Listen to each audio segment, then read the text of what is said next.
Hello, welcome to the Sound of Science, the place where we deconstruct unscientific bogus and silly scams. Let's go get them.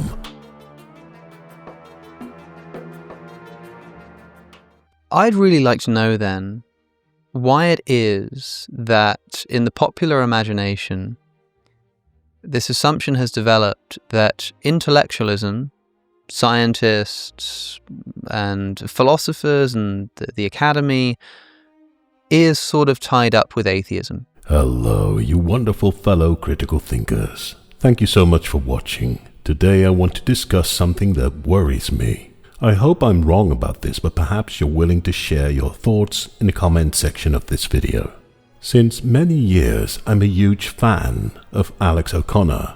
I think you all know him. In my opinion, Alex is perhaps the most influential and most brilliant atheist of his generation. For the past decade, he's been of tremendous value for spreading the message of free thinking and atheism. I'm very thankful for all the great work that Alex has done.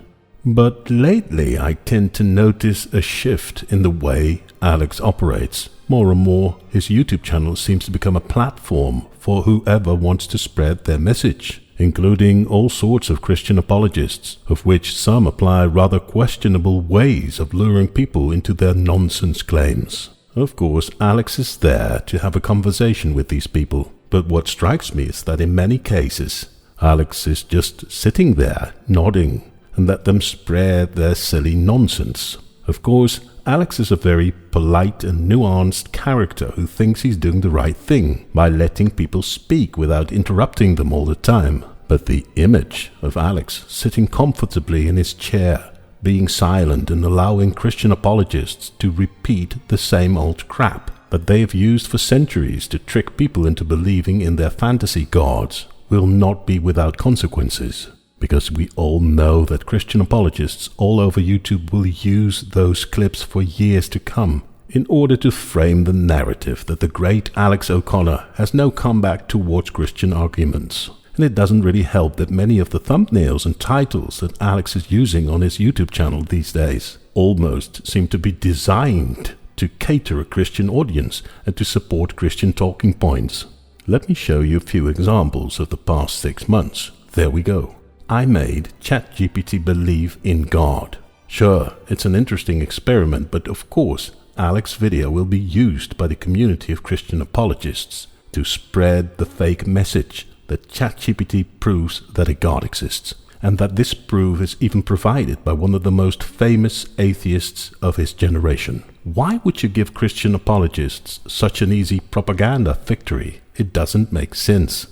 How about this one? Science needs God. Why this Oxford mathematician is confident God exists, regardless of the nonsense that John Lennox is most likely spreading in this video. The title and the thumbnail are a Christian apologist's wet dream. It doesn't seem to make any sense as a thumbnail and title on an atheist's YouTube channel. It is getting worse.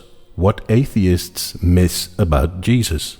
Regardless of the content of this video, the title suggests that we atheists are missing something about Jesus. No, we don't. Jesus is a character in a story, and there is more evidence for the existence of Dracula than for the existence of Jesus. And another one, does fine-tuning point to God? Again, regardless of the content of the video, the title alone suggests that fine-tuning is a real thing, which it isn't. It is an unproven and meaningless fantasy. It doesn't exist. Another nice one, my religious conflicts with playing a killer. The title suggests that killing people somehow is in conflict with religion, which it is not. Many religions have extremely violent teachings. The Christian God, if he were to exist, is the biggest killer of them all. Right off the bat, in the first chapter of the Bible book, the Christian God slowly and deliberately drowns millions of people, including babies and children. Killing people is in the Bible's DNA and in the DNA of other holy books. So in general, playing a killer should not lead to any kind of mental conflict for religious people. This one is particularly disturbing. I tried to be an atheist. It didn't work.